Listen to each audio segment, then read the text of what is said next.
លំហាត់បន្តលំហាត់កគណនាតម្លៃនៃកន្សោមទី1គេឲ្យបែបនេះគឺ 2x គីប y ការ៉េ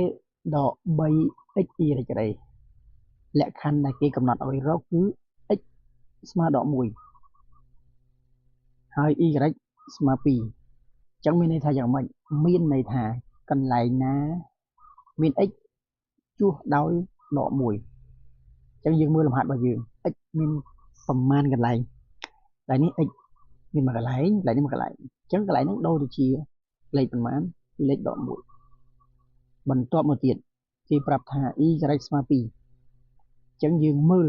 លើលំហាត់របស់យើង y កន្លែងនេះមួយកន្លែងនេះមួយទៀតជួសដោយលេខ2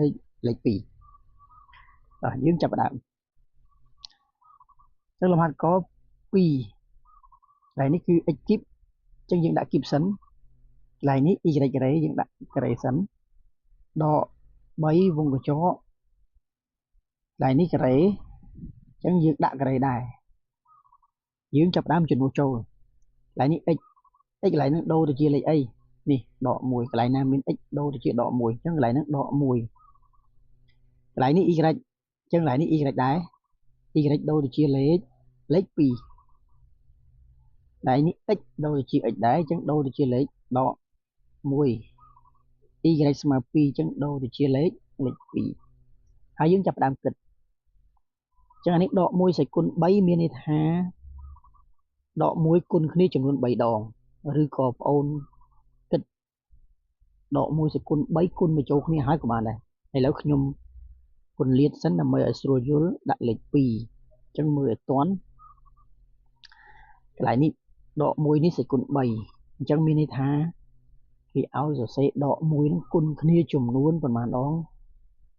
គុណគ្នាចំនួន3ដងដោយសារអីដោយសារស្វ័យគុណវា3បើកន្លែងហ្នឹងស្វ័យគុណវា4យើងត្រូវការគុណ4ដងតាមហ្នឹងទៅឥឡូវដោយសារស្វ័យគុណ3យើងគុណតែ3ដងបានហើយបន្តមកទៀតលេខ2នេះអូនមើលស្វ័យគុណខាងលើលេខប្រមាណលេខ2អញ្ចឹងបានន័យថាគេឲ្យយើងគុណវា2ដងបន្ទាប់មកសញ្ញាដក3ដក1លេខ2នេះស្វ័យគុណ2បានន័យថាយើងគុណវាតែ2ដងបានហើយបន្ទាប់មកយើងស៊ីសងលេខធម្មតាមក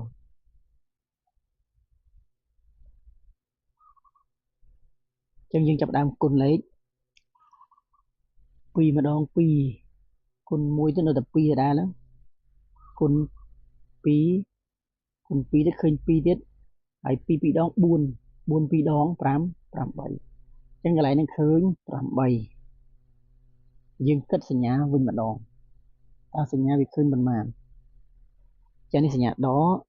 គុណនឹងដកបានបូកគុណនឹងដកបានដកបន្តទៀត3ម្ដង3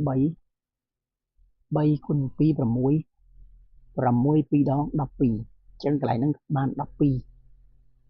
យើងគុណសញ្ញាម្ដងដកជាមួយដកបានបូកអញ្ចឹងកន្លែងនេះបូកចុងក្រោយដក8បូក12អញ្ចឹងសញ្ញាផ្ទុយគ្នាមួយដកមួយបូកអញ្ចឹងសញ្ញាផ្ទុយគ្នាគេធ្វើប្រមាណវិធីដកយកលេខធំដកលេខតូចលេខធំគឺលេខ8សំទោសលេខធំគឺលេខ12ដក8ស្មើ4ហើយចុងក្រោយសញ្ញាត្រូវយកតាមលេខធំ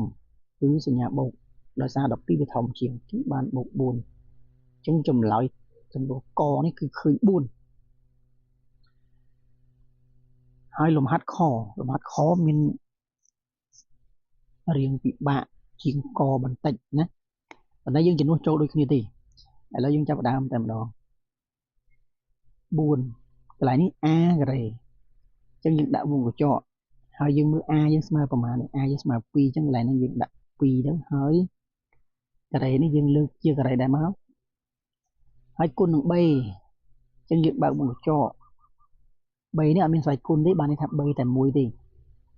បានន័យថាវា3នឹងមានចំនួនតែមួយដងអញ្ចឹងយើងមើល3គេប្រាប់មកស្មើប្រហែលដក2អញ្ចឹងកន្លែងហ្នឹងយើងដាក់ដក2បន្តមកទៀតដក 2a 2 ហើយ a យើងស្មើមក2តោះមកយើងបិទវងកញ្ចក់ធំហើយនឹងយើងដាក់គ្នាក៏បានដែរណាតោះមកទៀតវងកញ្ចក់មួយទៀត 2b ការ៉េ 2b ការ៉េហើយ b យើងស្មើប្រមាណ b យើងដក 2 នេះតោះមកដក 3a a យើងដូរទៅជាលេខ 2 វិញមកហើយយើងចាប់ផ្ដើមគិតនៅក្នុងវងកញ្ចក់អានេះបាន 4 2ការ៉េនេះយើងបំបែកទៅជា2ការ៉េបំបែកទៅជា2 2គុណគ្នា2ដងព្រោះវា2ការ៉េហើយបន្ទាប់មកយើងគុណនឹងដក 2 នេះតមកទៀតអានេះ2គុណ2ដាក់ 4 ទៅហើយមក2គុណ2នេះ 4តមកទៀត2នេះយើងទុកសិនដក 2 លើកជាការ៉េដក 2 លើកជាការ៉េបានន័យថាយើងគុណវាប្រមាណដងគុណវា2ដងដក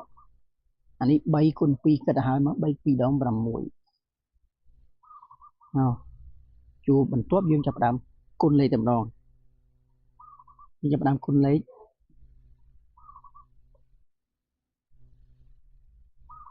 4 2ដង 8 8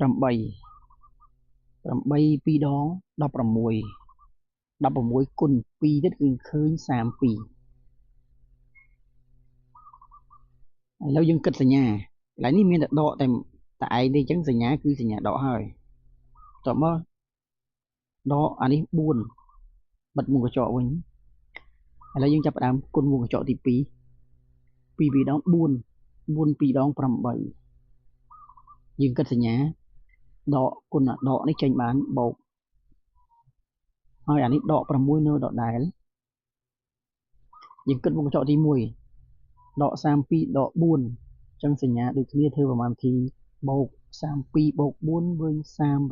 36 គឺ 36ហើយសញ្ញាយកតាមលេខធំអញ្ចឹងលេខធំយើងគឺលេខ 32សញ្ញាដកដូចតែគ្នាទេអញ្ចឹងយើងយកដក 36តមកទៀត 8 ដក 6 ស្មើ2អញ្ចឹងយើងគុណបង្ហើយចុងក្រោយ 36យើងគុណ2ទៅវាឃើញ 72ដកគុណនឹងបូកចេញដកអញ្ចឹងលំហាត់ទី2នេះឃើញ 72